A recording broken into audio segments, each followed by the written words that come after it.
Welcome back to Three Season the Pod. We're back. Yo. Yeah, we're back. Who knows when you'll see us next time? Yep. So Facts. Every episode occurrence. We're back. actually, though, okay, so in season tournament. So we're in season 2 now, right?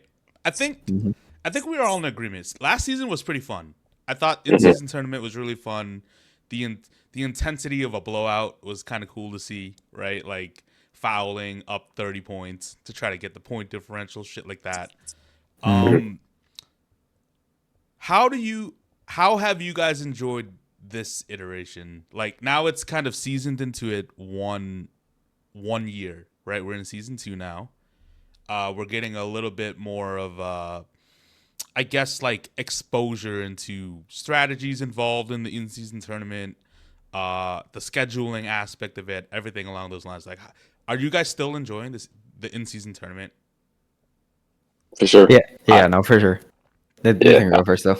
I think I am for sure. I think compared to last year, the jump that it's taken like into this year, I think a lot more like even the players have said it like they are looking forward to it and they're actually like taking it seriously because not all of them are making like hella money and like there's other bench guys that could benefit from it. So like the leaders are saying like, oh yeah, of course we want to go to Vegas, we want to win this for the guys who put in the work with us, but don't really get to share the floor with them and all that. And then like the coaches, obviously they're strategizing for these games. Like they know what they want to come out and do. Like they want to blow the other team out, and they just it's like it's a playoff like atmosphere, but it's not really like a playoffs. It's like a more like a I don't know how to explain it, but it just brings some type of excitement. Like when you see the court, like some of them are like like They're busted. questionable. Like yeah, like some like the Wizards courts. I know Brian Scalabrine was roasting the shit out of them. Like why you got pink on the court and stuff like that. Like it don't look right and stuff. But I think overall, like it's just something to again like kind of help like bring in viewership. But at the same time, it's like who's gonna watch it and who's gonna take it seriously or not. And like the casual fans, they're only gonna know because when they see the court, they're like, oh, this is a cup game. It's gonna mean something. But other than that, like I watched the games the past 2 days. Like it's been pretty like entertaining. Like especially the Mavs, OKC. Like everybody's like, oh, the Mavs, oh no, OKC. They beat them in the playoffs last year, and then Shea comes out and just carries that squad and just absolutely destroys them. But I mean, from my perspective, I think it's the best thing that Adam Silver has implemented ever since he took over. Just bringing in that something for fans to look forward to, like because we know this is the time where the casual fans are all right. We saw the first 2 weeks of the season. We don't need to like tune in no more. We'll tune back in after All-Star break when things start to ramp up and the playoffs come around. But now it's like this is a time where it's like, all right, we have something to look forward to. Yeah. No, I mean, I'd argue that, some games did feel playoff-esque. Obviously, that there are levels to it, but I mean, that Rockets Warriors game was wild. Crazy. So like, I wouldn't even discount that in terms of not feeling like a playoff series or like elevated games essentially. Like to get that level of game in the middle of the season is kind of like unprecedented. So it's dope to see. And I think it is successful. I think this year like even the players in my opinion were not in the know of like what the hell the in-season tournament NBA Cup was, you know what I'm saying? So like even like that's like a promotional thing, but even now like people still call it the in-season tournament, like it is technically the NBA Cup and shit like that. And one, they do a bad job of like telling the casual people or like just NBA viewers in general, but even like the players will barely know. The same way that last year no one really knew how it worked. Yeah. They were like, oh, point differential, we didn't really pick up until like the quarterfinals or something like that, or like the last game to get into the quarterfinals. That's when people were like, oh, this is how I can qualify for the NBA or the in-season tournament at that year or whatever like that. So I think it's like this year everyone obviously knew because everyone had participated a year beforehand, coaches and stuff as well. So it seemed like a smoother transition into like this tournament style. So yeah, I think that overall has been successful. And then even Yeah, like there was something that someone made a point of where just like the feel of it. I forget who went off in like some random qualifier game or whatever like that. Um, and the concept of the courts being the NC or the NBA Cup courts was like that's gonna be forever like cemented in that like historic performance that that person put on, right? Yeah. And I think that's like a cool little like not gimmick but gimmick that It's a will like gimmick. carry on It's a gimmick. into yeah it is it's like a cool little gimmick that'll carry on to just like moments. So like when people are to look back, they'll be like, oh, this person dropped a 50 bomb or something like that, and they see that specific chord, they know that that had some moment of relevance. So I think all the concepts and ideas, and I do agree that this is Adam Silver's probably like best iteration, change, addition to the NBA since he's like hopped in. So yeah, no, I think all of it is very, very cool for sure. Yeah, I agree with both of you. I think from a competitive aspect of it, like I think anybody, casual, hardcore, diehard, whatever you want to call it, um, anybody's gonna appreciate higher levels of competition. That's what you want to watch for, right? That's why, like, in any sport, the championship is gonna be the most viewed portion of that sport because of the stakes involved. I will say this though, just kind of like one of the few negatives that I've seen people mention and I generally agree with. I don't like the way the scheduling has worked because it's like, okay, NBA Cup games are once a week and then it's like I think this week is the quarterfinal week, right? So like Yeah, the Celtics haven't played and a bunch of teams haven't played for like 5 days. 5 days. Yeah, And then yeah, there's like a random thing where if when the seeding is determined, then randomly, okay, this date is like designated for you. So the Celtics didn't make it, so they're playing tonight. And then other yeah. teams have the same thing. I think the scheduling thing is a bit weird. One thing I think someone had mentioned this, and I really like this idea where if they're fully into the NBA Cup as like an ongoing thing, probably like forever, which I'm okay with. I enjoy the NBA Cup. I think the scheduling needs to be where like if there's group play, it should happen within the same week. You know what I mean? If your Mhm. schedule for the next 1 to 2 weeks is your group play, then so be it. But I'm sure there's a way to schedule it where it doesn't interfere with the season this much. I feel.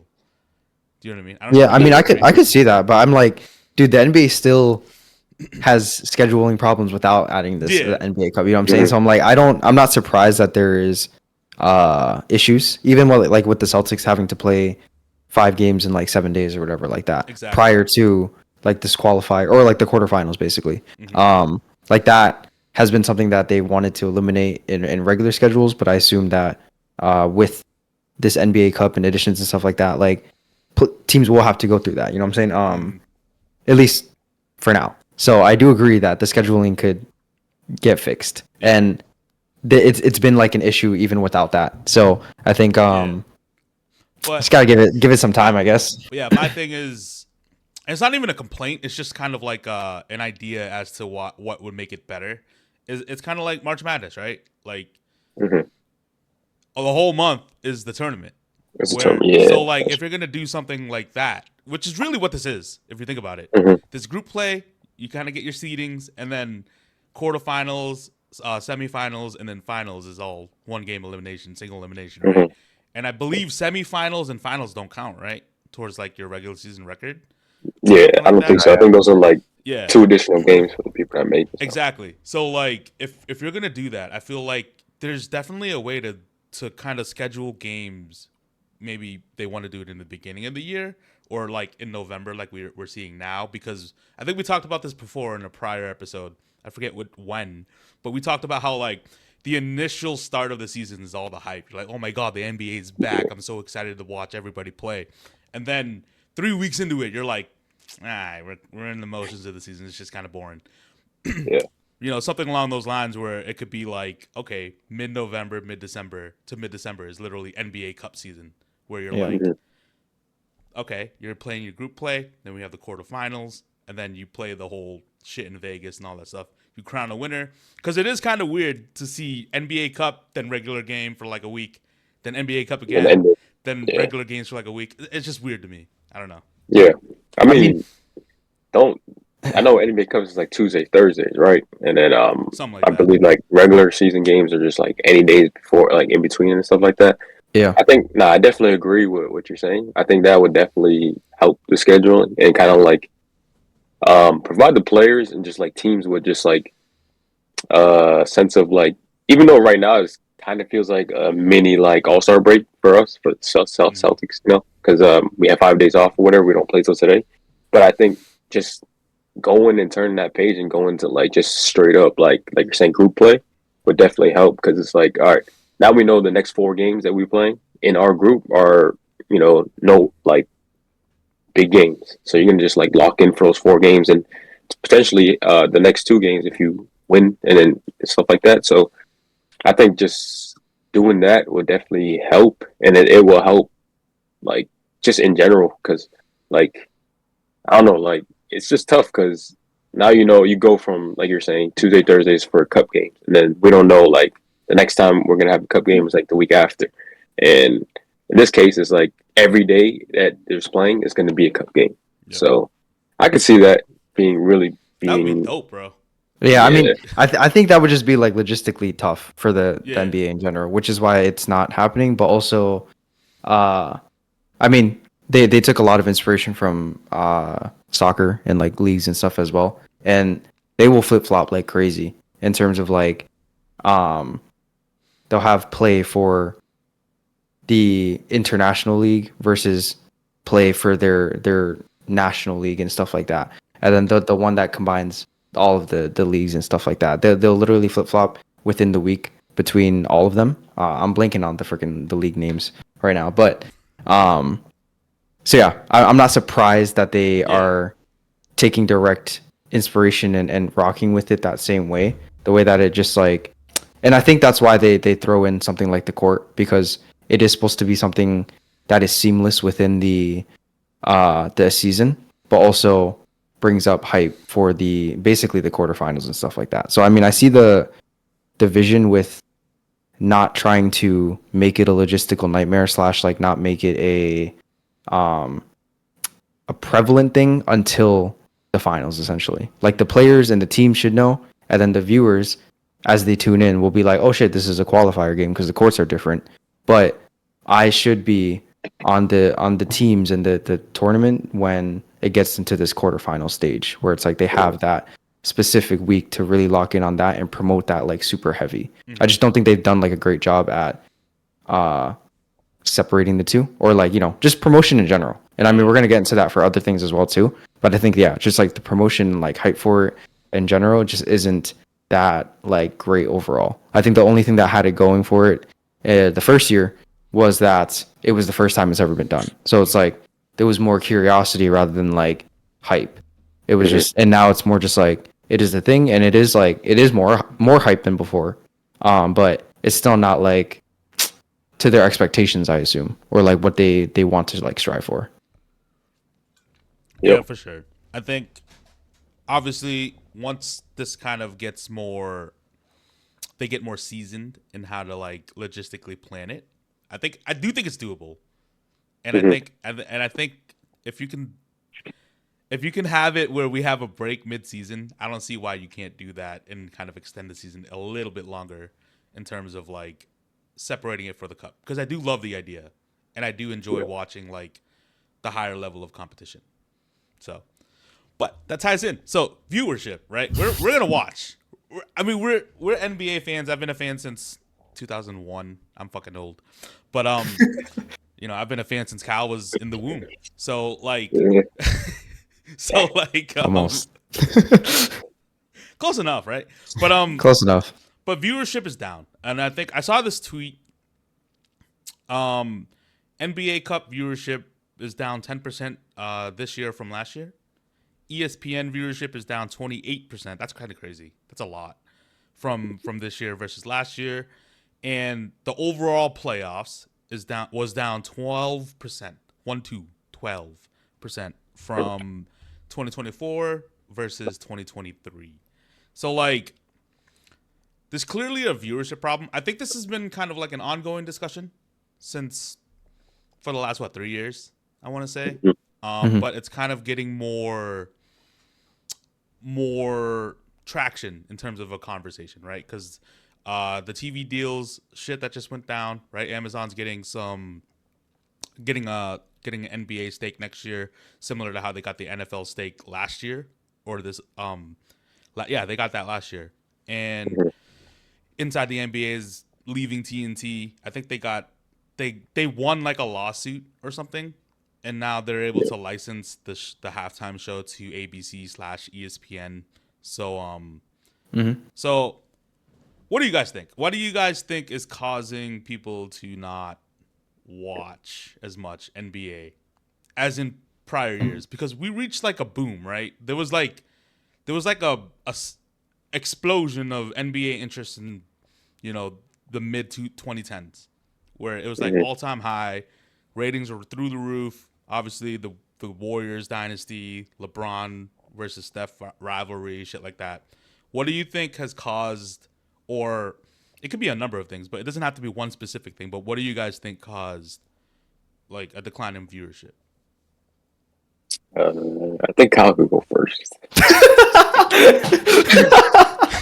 That was mad funny. No, I think it's a whole bunch of mix of shit, to be honest. Sure. So I think, yeah, I'm gonna just go in, and then everyone can kind of say the thing that they feel the strongest about or whatever. But like, yeah, I think Adam Silver for sure has like failed in terms of like the overall theme of this, especially because we were talking about the NBA Cup and stuff as well too. I just think there's a lack of promotion and ushering in that new gen of players for sure. Like that's a huge key. And I mean, clearly people are like striving for it with so many like annoying discussions of who the hell the NBA, like the face of the NBA is and who's going to be up next and all that stuff. So I think that is like for sure a huge part. And even someone like to see the plummet in interest for the NBA Cup is wild because Shea is in the top 4, you know? Like that's a leading and like MVP candidate who is like just getting into his prime with the top team in the West who potentially is going to be like in the finals type shit. Yeah. And there's to see that there's a lack of like buzz for who he is or like who like the star he is basically is that just like is a clear example of the lack of like, you know, promotion for these guys who are next up. So something like that is apparent. I think that accessibility for sure is a huge thing too, where it's just like local. I don't really know too much in terms of like watching locally in TV because I don't have TV and all that shit. But I know people in general already have struggles being able to watch local games. Like I know some people were talking about like Chicago and stuff like that, where it's just like they have a contract with other people to where like even if they have the local TV, they like stations and stuff like that, they're still not able to access like Bulls games or even other Chicago teams and stuff like that. So they had to get shit on top of that. So it's like that has been a huge failing on their parts as well in terms of like not making it streamlined easier for people or like casual people. That's something I'm less like that's less of something that I live or die by, to be honest. I know lots of people will be like, yo, I really think it's the accessibility of views and all that, or like TV stations and all that kind of stuff, but I think that just plays a part into it. I think, let's see, the stars, lack of promotion. There's literally just the game itself. Okay, so this is where I feel more strongly about the game itself, right? Okay. I think the people will talk about the lack of, or like the Boston Celtics and threes and all that kind of stuff. And sure, that's one thing. Obviously, as like Celtics fans, we're a little bit more biased and we don't really give a fuck as much. Like we're gonna watch these games, but I do see the concept of it being monotonous in terms of a league overall going to what's the most optimized in the play. So yes, the Celtics play in a different way compared to how others are trying to replicate it right now in terms of just like chucking threes. Like there's a lot of offensive motion and schemes and like smart plays that are happening. It's beautiful basketball, man. I'm sorry. It is. That's what I'm saying. So that's one thing. But the concept overall, it doesn't surprised me that the end product of beautiful basketball is still the same 3-point shot. You know what I'm saying? Yep. So that I can understand as well for a casual viewer, where it's like you're going to see the same thing from 9 out of the 10 teams that are playing that day. You know what I'm saying? Yep. So that's not too crazy to acknowledge. And I just think the pace of the games in general are just too slow. That plays into everything. It's like fouls, reviews, like all that kind of shit, and not starting on time. Like the reason why, in my opinion, and I feel like very strongly about this, that Olympic hoops were so fucking watched was because that shit was so seamless, bro. You pop in, they're playing at the right time. Yep. Barely any ad breaks. There's no halftime really. No real halftime thing, and it's just there's barely any fouls called, and there's just smooth sailing with like ball that we actually like to watch. Yep. And then obviously it plays into a part with like the way the game was refereed and all that kind of stuff too, where it was like there wasn't a lot of foul baiting. It's a different kind of style of game in the international scene and all that kind of stuff. So just honestly watching Olympic hoops, that kind of shifted my brain into thinking that is a core of what is the problem more than like all these other compounding things. Like I think that the game itself just isn't as amusing or just like eye-catching to a casual viewer because it gets so monotonous but also so drawn out. Like it's so slow, and I mean it's a product of how the players are playing and taking advantage of the game and stuff like that. No, but yeah, y'all can go in a little bit. I would agree for sure. I think it's not so much the 3-point shooting for me personally, and this is I don't know if you guys probably will agree. The foul baiting is really annoying, right? Yeah. In general, like they implemented a rule 3 years ago where it was like if an offensive player jumps into a defensive player to try to draw a foul, it would be called a charge. They called it for 2 weeks and then they stopped calling it, and now you're getting a bunch of guys. I don't want to name any names, but I think we all know who the fucking the culprits are. But like we're getting guys getting 15, 16 free throws. That's not fun to watch. Watching somebody shoot free throws is not fun. I know it's fun to hate on the Celtics, and I'm a little biased, obviously. Like, look at the background, right? I'm biased. I don't care.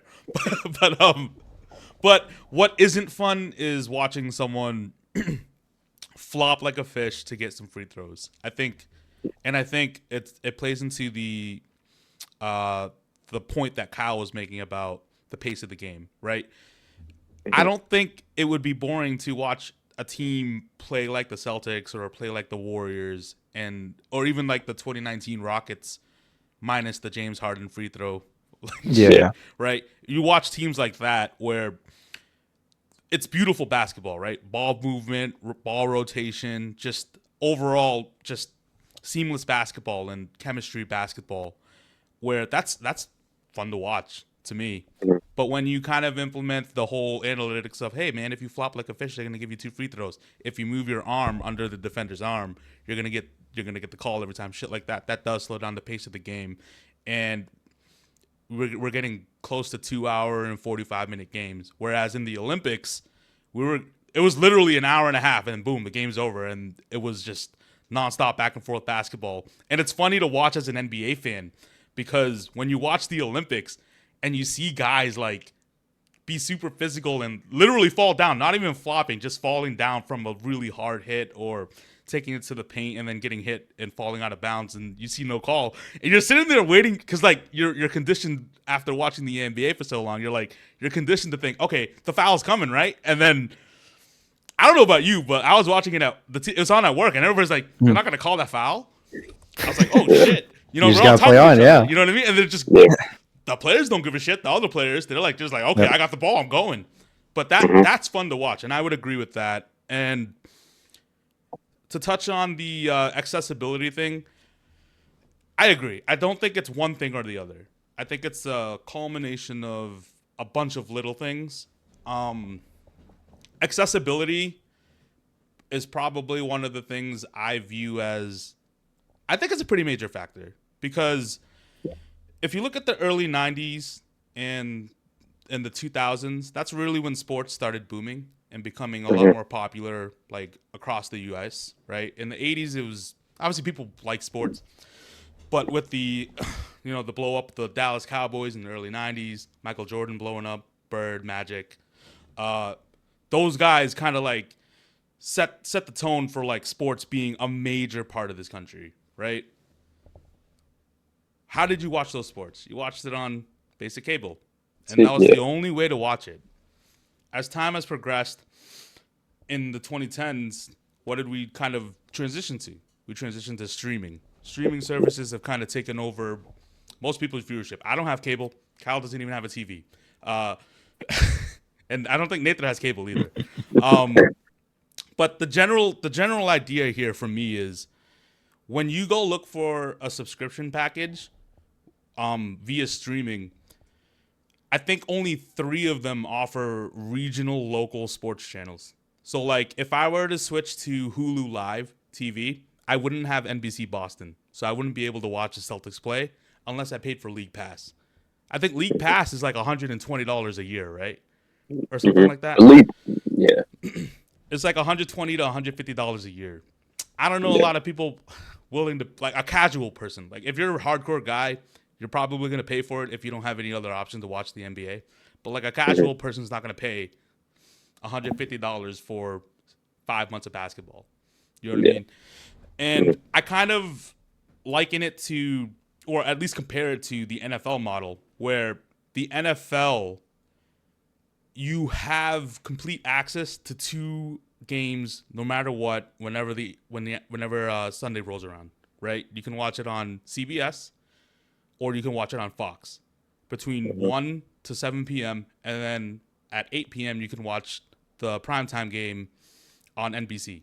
And they're all basic channels. No matter what service you have, you have access to it and you can watch it, right? The NBA doesn't have that.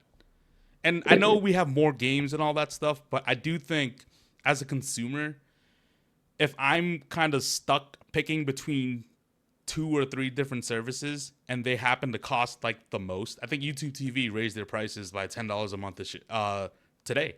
They just announced it today. So it's definitely a culmination of everything, but I do think the foul baiting plays a role and the accessibility plays another major role for me. Yeah. No, I think it does play a part for sure. I just don't think that if it was more accessible, that the numbers would be back or even better than what they were. So I think that the reason why I mentioned that is because, I don't think the illegal streaming or yada yada is going to literally counterbalance the views, because we've seen it with other sports where every other sport, like major sport in the US, had that dip as well because post-COVID, blah blah blah blah blah. But they've all steadily like risen and or like gone back to their numbers or even like gotten better. So the NFL obviously is tricky because they have so less games to where like the viewers will typically always tune in because they have to type shit.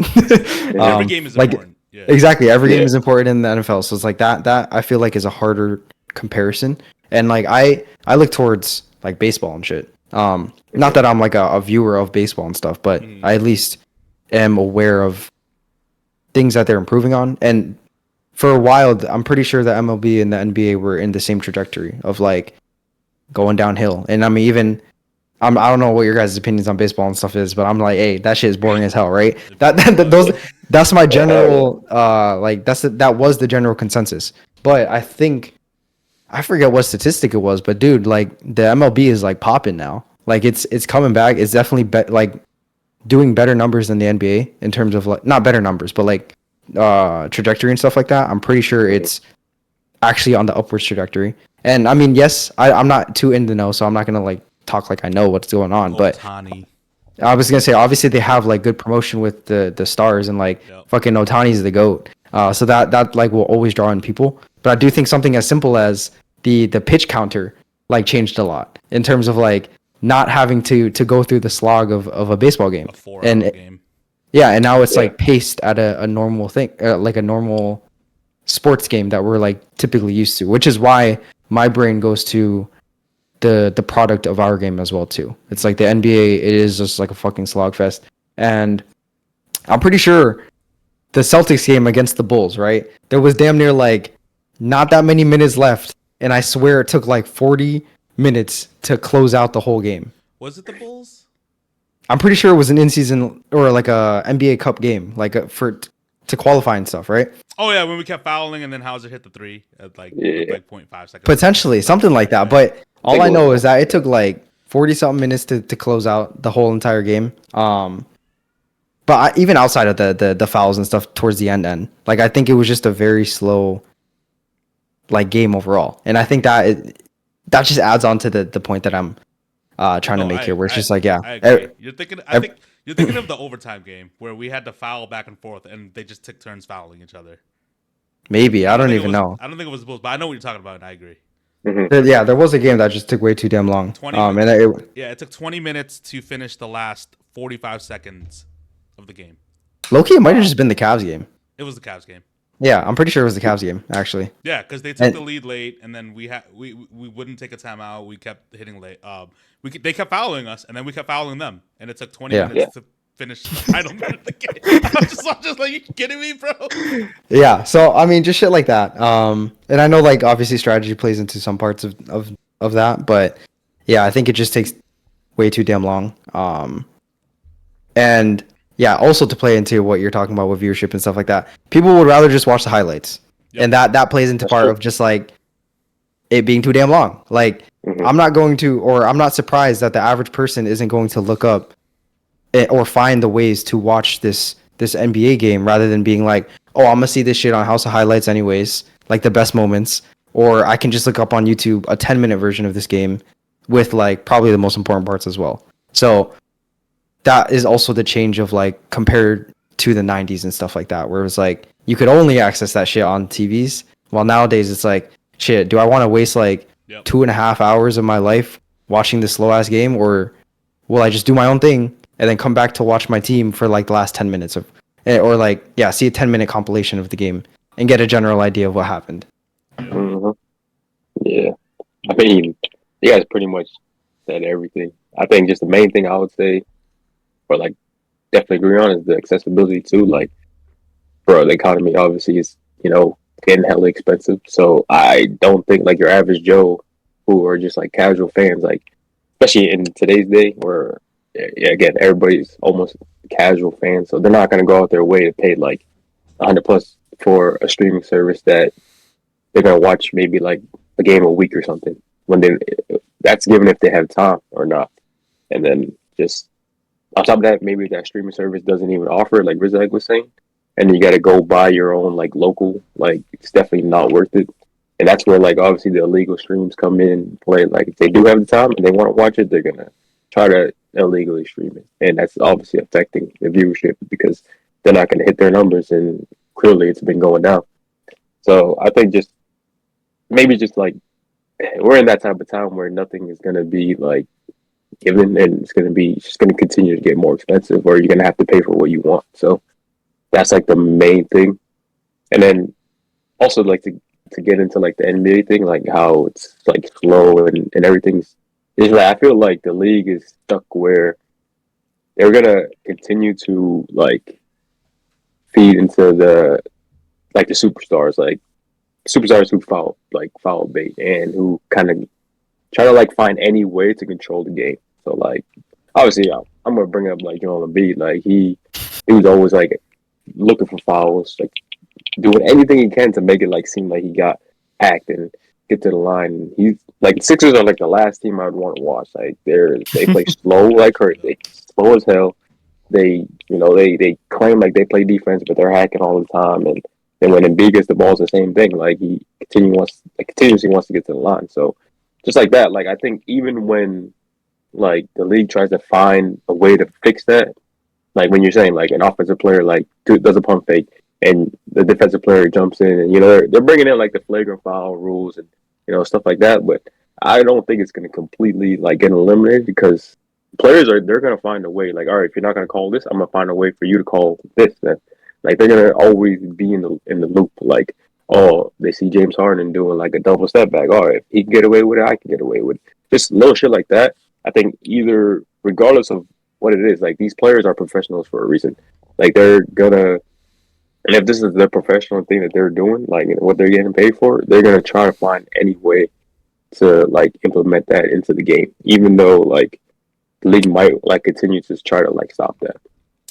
And that's like pretty much it. And then I did want to touch upon like the thing you were saying about like SGA and like the players. Yeah. Like I also think that some has to do with like again the promotional stuff. Like a lot of the casual like we have like I don't know about you, but I really do think like there's a lot of casual like NBA fans out there. Oh, So yeah, the absolutely. fact that Majority. in this time, like back then, like when we go back to 2010, everybody knew like it was LeBron, Kobe, KD, like Steph. Everybody was like peaking at the right time. This is like the best time to watch basketball. Like and now I feel like not everybody understands like we're taking they're kind of like handing the throne over, you know. So like Yeah. not everybody knows who like Luca is, SGA, Tatum, Victor, like all these upcoming guys who could potentially be the face of the league. Like they are not really in tune and they don't really understand. Like, all right, this is like this is going to be the new face of the league. Like they're more or less they're stuck in the 2010s and they're just like they still Oh, yeah, think for sure. LeBron is king. Oh yeah, AD still this and that. You know, like Yeah. Yeah. they're not making that transition as the game is also evolving. So I feel like that kind of like is playing into it too. So the fact that and the NBA, it's also the NBA's job to kind of promote that and make it like they That's what do I'm saying. try to, but it's not they're not doing their best at it Yeah. because I want to like touch on that. it's kind of hard. I want to touch on But it because I agree. I think both of you made a great point with the marketing, and it just rung like a core memory in my thing because I read this somewhere. It's a tweet. It's not like an article or anything. But I really agree with this, and I want to hear your guys' thoughts on this too. So, the NBA promote obviously like people think promotion, they think just commercials, they think like posters. That's all they think about when you think promotion. Promotion's not just that. Promotion's also media.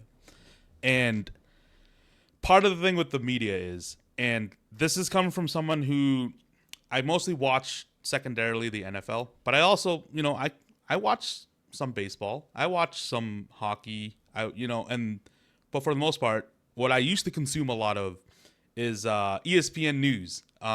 This is probably a little too old for a lot of like the newer NBA fans, but there used to be a channel separate from ESPN. It was ESPN, but the ESPN News used to be its own channel.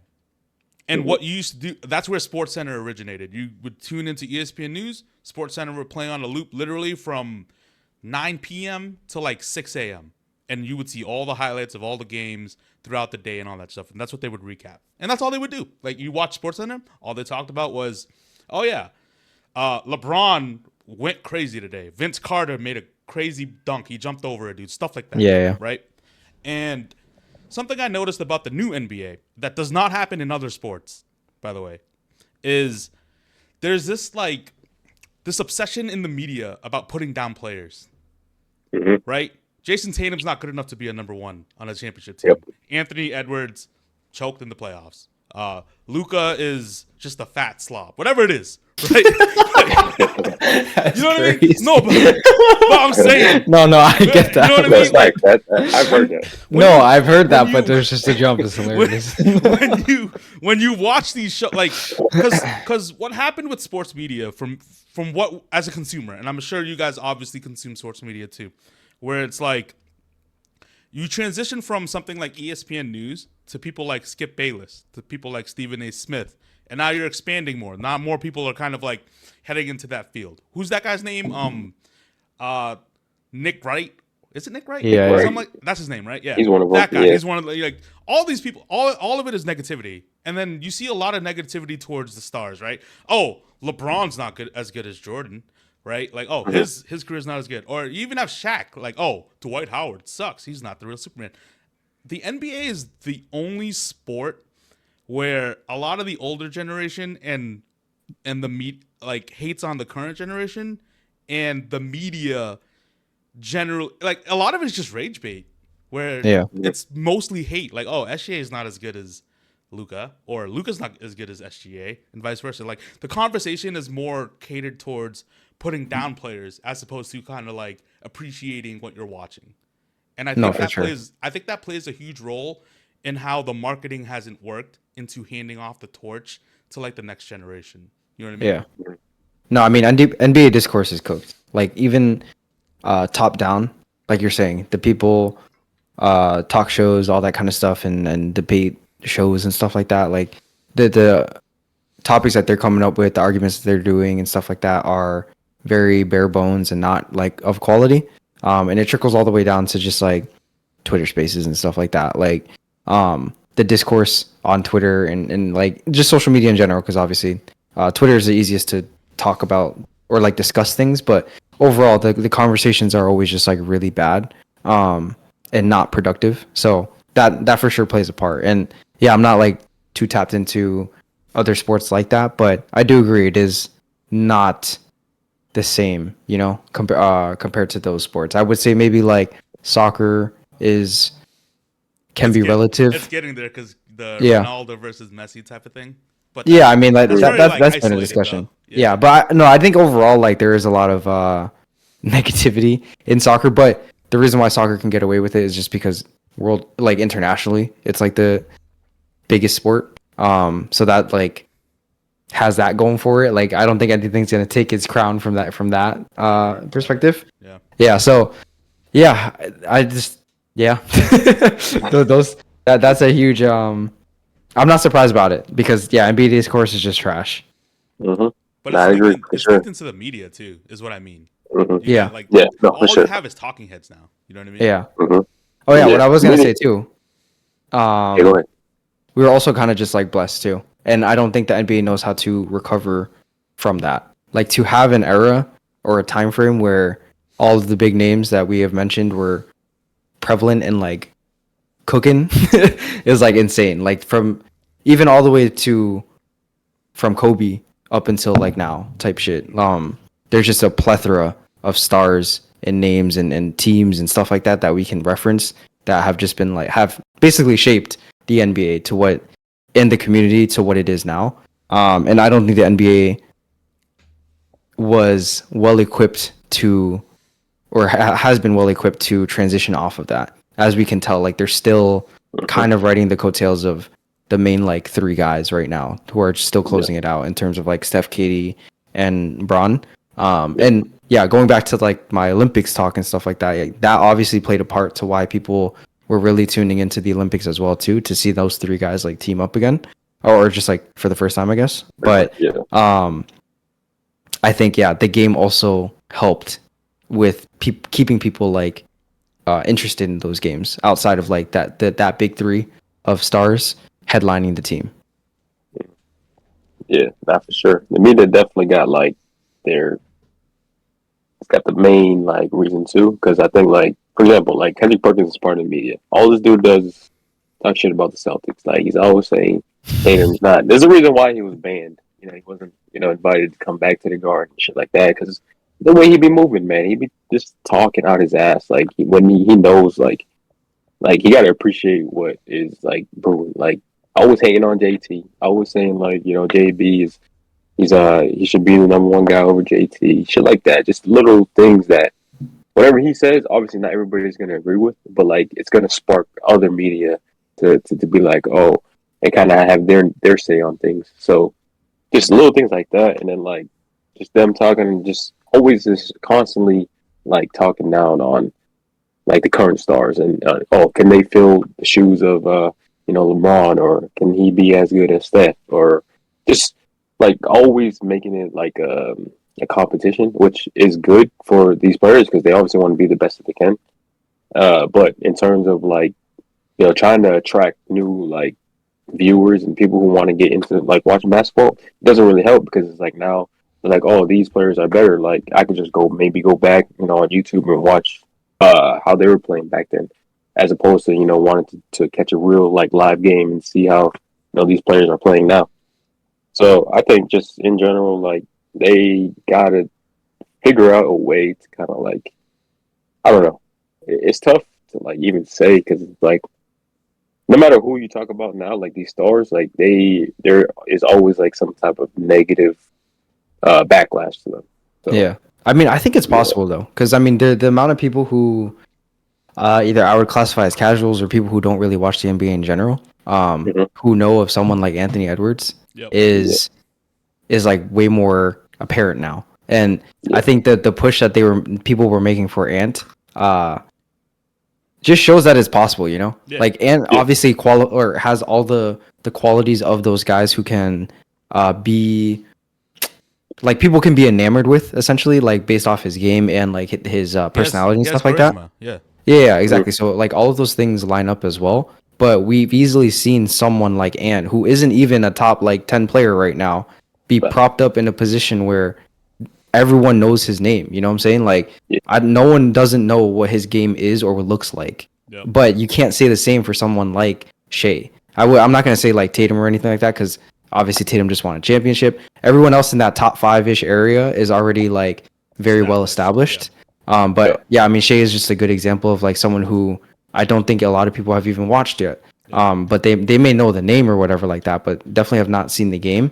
But Ant is for sure someone who has been propped up to a position because of media and like just hype in general to where everyone has damn near like knows who he is essentially. So I don't think it's like impossible, and I don't think it's like it's gonna be inorganic or anything like that. I just think that there's a lack of just like skill in that, you know, like actually pushing for the next superstar, because before it was so easy for them to do that. It was just like, hey, you got LeBron James, like that's fucking easy as hell. Or you that was like a fucking gimme. That's like exactly like that's a gimme. Or you got the greatest shooter of all time who became unanimous MVP. Like that's super easy to prop up into the next like superstar or whatever you're saying, you know. But now it's like they actually have to attempt shit because everyone's still really good. but that's to be fair, like no, go ahead. Well, like to be fair, like no hate to Anthony Edwards. He good. Like I respect him like hell, but like I think he got a lot of that media attention because he swept KD, bro. And look, KD is another underlying reason. No, absolutely, like, yeah, it's a big deal. You know, like he's another face of, and they were up a lot of low like the Nuggets. fans. Remember? Exactly. So yeah. No, But, it is like based off like you can't prop up someone who isn't going to make huge strides in the NBA in general, you know. But it's like, yeah, I mean, Luka was just in the finals, and then I don't even think Tatum has ever gotten that buzz in. We've also swept KD, you know what I'm saying? So it's like, talk about it. Who did it first? They're gonna say now. No, hold on. Not only did we sweep KD, we clamped him. I'm just saying, we did both. No, absolutely. So it's like put him in a jail cell. So I mean, Ant fits all those other categories to help propel compared to like a Tatum or something like that. But yeah, I just think overall, it's possible, you know. There was a very strong push, and even all of us were like, "Yo, this is kind of like outrageous." The things that they're kind of saying about Ant. He was better than Giannis, bro. Exactly. So it's like we just need to tone that down and just actually make it more organic. And I think we could come up with something, you know what I'm saying? Where it's like you don't need to be outlandish with these kinds of takes, but it's very easy to just keep pushing these kinds of guys in a positive light. The way that they were trying to with Ant. I think that's the frustrating part about all this, right? Where it's like I was talking about the negative. We were talking about the negative connotation of how people talk about players today. Like a lot of what Ant's prop was to push down other players. Yeah. You know what I mean? And I think that was the problem with it. But it is frustrating to see because you're right. They can do it. And I just think back to the early 2000s where it was like post-Jordan era, there wasn't one singular player you were trying to push forward, right? They were like the guy that was supposed to be next was Grant Hill, but then obviously he got injured. So you saw like a plethora of guys. You just saw Shaq, you saw Kobe.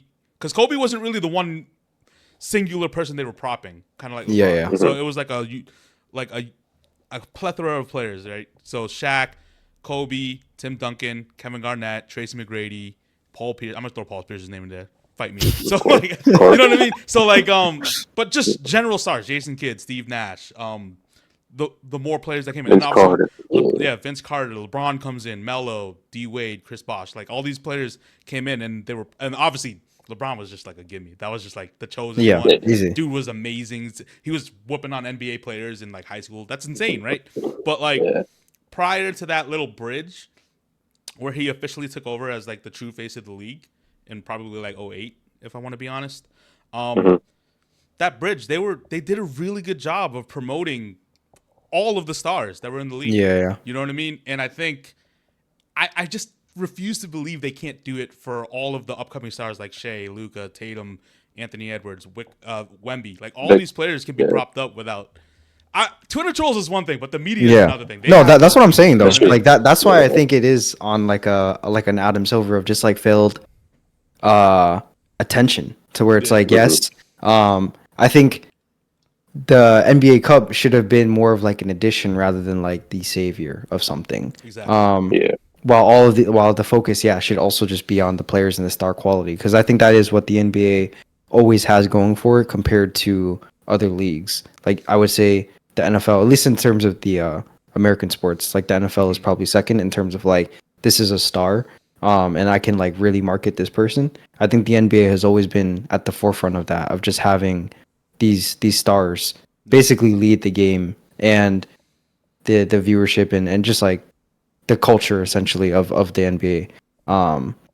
So it's like that has been lacking, and I that's why I say I just put a lot of attention towards where Adam Silver and / like the NBA, I guess, is like putting their attention towards and trying to focus on. Because like I said, NBA Cup, and we all agreed the NBA Cup could be very, very good, and it is still like good, but to kind of bank on that to be the savior of viewership, I think that is like not great. And it's only a part of the season, like exactly. Yeah, exactly. So that'd be kind of crazy if that was like the Hail Mary. That would be very concerning. But surely not. I mean, honestly, I think there needs to be like rule changes in terms of the games as well too. Because as I was just like thinking about it more, and just like flow of the game, because I know like sometime in the 90s or whatever like that, like the back to the basket shit, like that slowed down the game hella. And they had to implement actual rules. To change the pace / like change the way the game was played. I think we're way past that to where we need a significant like multiple rule changes, because the game has progressed exponentially the past like 20-25 years. You know what I'm saying? I don't know what that is though, but you know what's crazy? It's like they did have the rule. The foul rule. I think that I think that plays a part, but I think there's going to be a legitimate the game is going to change type of rule, not like we're foul baiting, but I think that should be implemented as well too. But I think there is going to be a rule that fundamentally changes the game, similar to like literally adding the 3-point line, changing the 5-second to the basket, and then illegal defenses and stuff like that, like something that will change the way that we play this game because we've become so advanced in it. I think that has to come next, because I mean, based off trajectory too, there's always been this up and down slope of like during the 80s it boomed because certain things were implemented, then it slowed down again because the 90s or the 90s and the back to the basket and all that kind of stuff, that shit got changed, and then they there's always going to be that. I'm gonna throw something out there too with that, because I agree. I do think there's a rule change coming that'll try to, like, whether or not you agree, improve the game in some way, shape, or form, right? The other thing that kind of needs to happen is we need to usher out these refs that have egos, because that is facts. I don't know any other sport. There's only one referee in the NFL that I know, and his name is Ed Hockley, and the only reason he's famous is because he's a jacked up referee. He's fucking buff.